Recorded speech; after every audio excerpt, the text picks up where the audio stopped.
We have a geomagnetic storm watch is in effect right now because according to NOAA, forecasters say there is a 80% chance of a polar geomagnetic storm to happen today, August 4th, because the solar wind stream is expected to hit the Earth's magnetic field. Now, I've just checked the speed of the sun's, of the solar winds. Yesterday, they were running about 390. Today, right now, 724 kilometers per second. It is an insane speed. That means a ton of pressure.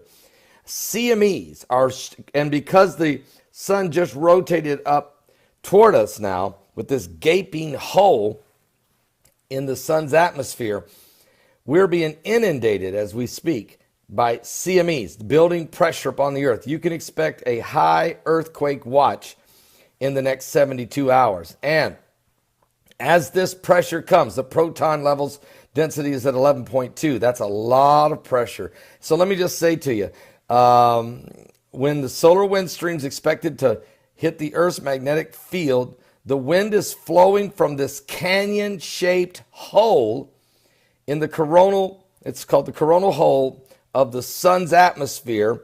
It's huge, and it's an extreme that allows extreme ultraviolet rays to come through, also or gamma rays, okay, radiation, all of it inundating the Earth. Now, the Earth's magnetosphere is supposed to help protect us, but it's weakened. It's been weakened, and as long as CERN keeps running wide open, it will continue to weaken.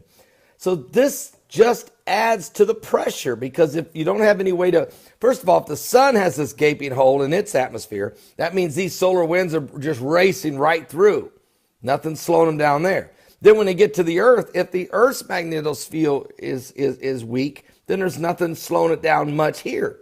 Some, but not enough.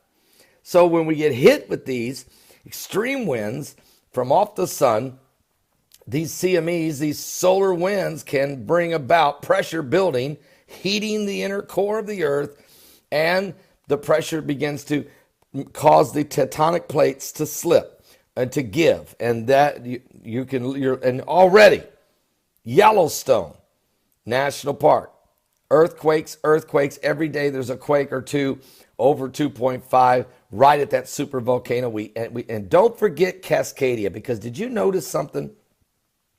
On August 21st, when that total solar eclipse, the great American eclipse, comes through the country, do you realize that it's going to start at about Cascadia fault line?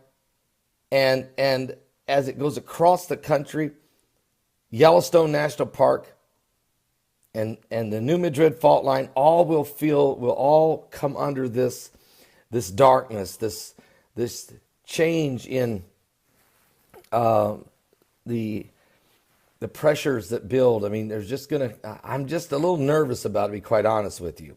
And what's really wild is just as the total solar eclipse begins, at the exact time that it begins up there near the coast of Oregon, right around Cascadia, it will be the exact moment that the sun sets in Jerusalem, meaning darkness will come over Jerusalem the same time it comes over America. And that, folks, we haven't had happen. I don't know if we have in history. Surely we have, but I'm not sure that both of those happen simultaneously. I'll look into that, but I do know that's going to happen on this one, just saying. So anyway, there's a lot going on. Keep an eye on these solar winds. They're raging. They are literally raging, okay? So I'll be back with more current world events and how they relate to biblical prophecy. Don't forget today, my guest, Pastor Mark Biltz. Pastor Mark Biltz, an expert on this total solar eclipse, the great American eclipse. He is a biblical scholar. He's the man that brought forth the original four-blood moon prophecy. And he's all over this one. He and I have been mentioned in several articles here recently about this total solar eclipse. The apocalypse is upon us.